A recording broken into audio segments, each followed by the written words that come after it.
چترال کا علاقہ بیستی ایک خوبصورت وادی ہے۔ یہ علاقہ اگر ایک طرف قدرتی حسن سے مالا مال ہے تو دوسری جانب اس کے پہاڑوں میں قدرت کا بیش بہا خزانہ بھی چھپا ہوا ہے۔ یہاں کے پہاڑوں میں زمرد، لاجبر اور دیگر قیمتی پتھروں کے کان یعنی ظاہر بھی موجود ہے۔ ٹونگ شغور کا گرمائی چراگاہ سطح سمندر سے 16,000 فٹ کی بلندی پہ واقع ہے۔ یہاں پر آئی بیکس، مارخور، تیتر، قومی پرندہ چکور اور دیگر جنگلی حیات کثیر تعداد میں رہتے تھے۔ غیر ملکی شکاری ہنٹنگ ٹرافی کے تحت کروڑوں روپے کے عوض باقاعدہ شکار کا لائسنس حاصل کر کے یہاں شکار بھی کیا کرتے تھے۔ اس رقم میں 80% مقامی لوگوں کو دیا جاتا تھا اور 20% سرکاری خزانے میں جمع ہوتا۔ ان قدرتی حسین مناظر کو دیکھنے اور جنگلی حیات کی قانونی شکار کے لیے غیر ملکی شکاری اور سیاح بھی یہاں آیا کرتے تھے، جس سے مقامی لوگوں کو مالی فائدہ بھی ہوتا تھا۔ 6-7 سال پہلے بیستی کے زمرد کے کان کا لیز ایک غیر مقامی شخص کو ملا ہے جو ان پہاڑوں سے زمرد کی قیمتی پتھر نکالنے کے لیے بارود سے بلاسٹنگ یعنی دھماکہ کرواتا ہے۔ مقامی لوگوں کا کہنا ہے کہ ان دھماکوں کی شور اور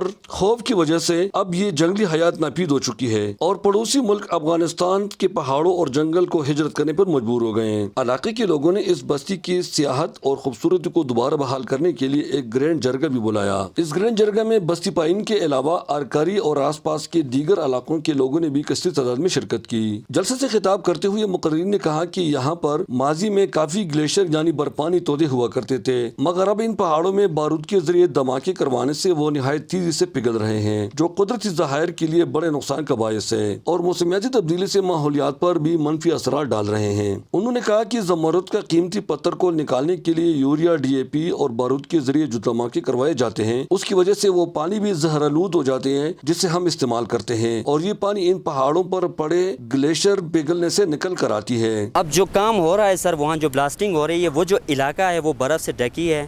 اب جب اس ایریے میں بلاسٹنگ ہوتی ہے تو وہاں کے جو برف ہے وہ زیادہ جلدی پگھل جاتی ہے، اور جس ایریے میں ہم لوگ رہتے ہیں یہاں 99% 100% سمجھو کہ ہر بندہ کھیتی باڑی کے اوپر ڈیپینڈنٹ ہے، اور کوئی کام یہاں ہے نہیں۔ ہر بندہ جو ہے الٹریٹ ہے، ایجوکیٹڈ نہیں ہے، جس کی وجہ سے کھیتی باڑی پہ یعنی اثر ہے، یعنی کہ ڈیپینڈ کرتا ہے۔ اب اس طرف کا کام اگر ہوگا تو وہ برف جو ہے پگھلتا ہوا وہ تقریباً 1 سے 1.5 سال یا 2 سال کے بعد وہ مکمل طور پر ختم ہوگا، اور جس کی وجہ سے جو یہاں کا ایریے کے جو لوگ ہیں جن کے اوپر ان کا ڈیپینڈنٹ ہے، جو کھیتی باڑی کے اوپر، یہ مکمل طور پر ختم ہوگا اور یہاں ہمارا زندگی گزارنا بہت ہی مشکل ہوگا سر۔ مقررین نے کہا کہ زمرد کے پتھر اور دیگر معدنیات سے بڑے گاڑیاں جب ان کچے سڑکوں اور لکڑیوں کی پلوں پر گزرتے ہیں جن کو علاقے کے لوگوں نے اپنے مجداب کے تحت بنائے ہیں تو ان کو بھی بہت نقصان پہنچتا ہے۔ میرے حساب سے کم از کم 100 ارب کا مال یہاں سے گیا ہوگا۔ یہاں کے لوگوں کو جو ان کا حق بنتا ہے، جو سروس چارج کے مت میں، رائلٹی کے مت میں، ابھی تک کے 2-3-4 سالوں سے ان غریب لوگوں کو کچھ نہیں دیا گیا ہے۔ طرف ہمارے پہاڑوں کو، ہمارے گلیشیئر کو ختم کرتے ہیں، چند 5-6 سال بعد ہم یہاں نہیں رہ سکتے ہیں۔ ہمارا محل معیشی ابھی بند ہو گیا، ابھی دیکھو ہمارا غاری سب کچھ بند ہو گیا، تو ان کا ازالہ ہمیں کون دے گا؟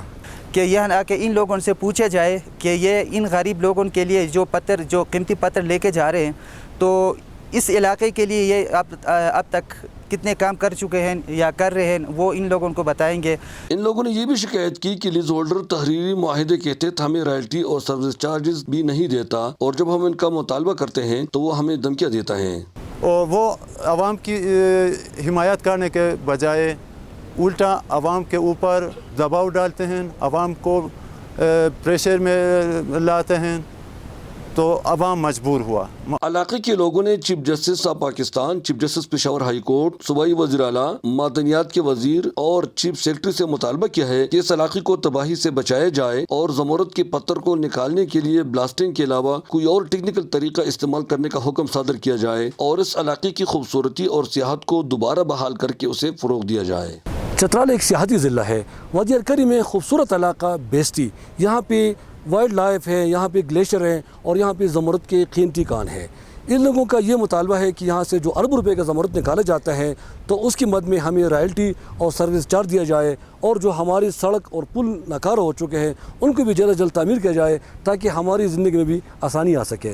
احمد زادہ کو فاروقی، ڈسکور پاکستان، چترال۔